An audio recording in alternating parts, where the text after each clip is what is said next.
Hi everyone, I am Luca Scimeca and I work in the Bioinspired Robotics Lab at Cambridge University. And today I'm going to be speaking to you about efficient Bayesian exploration for soft morphology action co-optimization, which is a work we did with Perla Marinino and Fumi Aida for the Robosoft conference 2020. So let's get down to it. So this work is basically motivated by the need of jointly optimize both the morphology and the action of robots. So it is widely known how the morphology has an influence on the way we perceive the world. For example, take the compound eyes of flies, which reduce the resolution of their field of vision in order to allow them to perceive faster action better. Or take our hands. The properties of our dermis, the elasticity of our skin, as well as the shape of our hands or 5 fingers and so on, they shape the way we see the world, they shape the way we perceive tactile sensing, and the way we see objects in our mind. So depending on the kind of task that you want to resolve, surely there is a morphology which can be optimal or very well suited to resolve the task that you want to achieve. It is also true that the action that you or the trajectory, the behavior that a robot or an animal in the real world, for that matter, has that can be more or less suited to resolve a task. So this is true for humans. For example, say that you are looking at an object. If the object is stationary and you are stationary as well, you do not move your head, then by looking at the object you can probably retrieve some geometrical properties of that object, perhaps some coloring or texture information. But if you start moving your head right and left ever so slightly, you can start by parallax to realize, for example, that the object is far away or have some sort of understanding of depth information. And this is certainly true for tactile sensing as well. Obviously, depending on the way you, for example, manipulate an object, you will be able to retrieve certain information about that object that you wouldn't have been able to retrieve otherwise. Take, for example, a sliding motion versus a tap or a light touch. They're all different ways of retrieving different tactile information. So if it is true that you can have an optimal morphology for a task to resolve a specific task, then surely you can have an optimal behavior to be able to resolve that task as well. But the optimal behavior that you can use to resolve that same task is dependent in the first place of the actual physical apparatus that you're working with. So the optimal solution for the action surely depends on morphology, but at the same time, if you fixate an action, say you have a walking robot and you only allow the robot to swing its legs of 30 degrees, then surely there must be a morphology which can allow the robot to resolve that task in an optimal way given the action constraint. So morphological computation is something actually that we explored before. So in 2018, our first submission to the Robosoft conference was about morphological computation, and back then we showed that by changing the morphology of some soft filters, basically, you could induce tactile sensing to perform object discrimination by some object properties. So in this case, for example, we're not using any fancy machine learning. No, we're just using simple clustering, so unsupervised learning. But it is possible to cluster objects based on elongation or geometry. So simply by changing this soft filter. So this robot basically just performs a light touch on an object, and it's capable of telling whether the object is rounded or edged, versus elongated or not elongated just by changing its morphological properties, which is basically the thickness of this soft silicon layer, which performs some space filtering on the tactile response and allows the robot to discriminate between a different object based on their properties. Morphology is really important, and morphology can be optimized to resolve a specific task.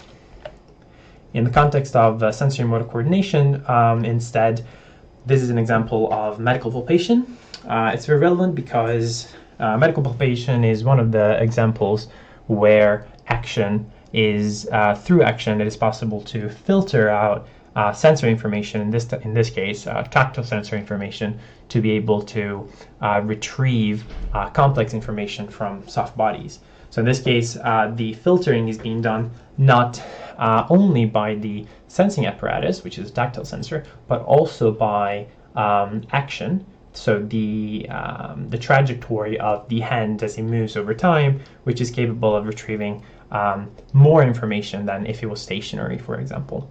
And we did some work which is forthcoming in a robotic journal where a robot will be able to perform this kind of action. So we fixate the sensing apparatus, which is just a tactile sensor, and we change the action to interact differently with these complex, hard, basically nodule inclusions in a soft object. And depending on the kind of action that you perform, you're capable of retrieving more or less information, and thus to resolve the task. So moving on to the optimization of soft morphology action. So in this case, we put ourselves in a scenario where neither the action nor the morphology on their own are capable of solving every single task we tell the robot to do. So we have these 8 objects. These 8 objects vary by different properties. So some of them, for example, are rough. Take object 2, 3, 7, and 6. They have a rough texture, but also they vary in shape. So some of them are squared or edged, while others are rounded. And they also vary in make. So you see here black and white objects.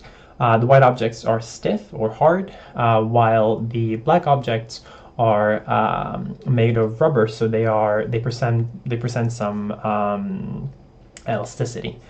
So as you press on them, for example, with your finger, you can feel them bending under your touch.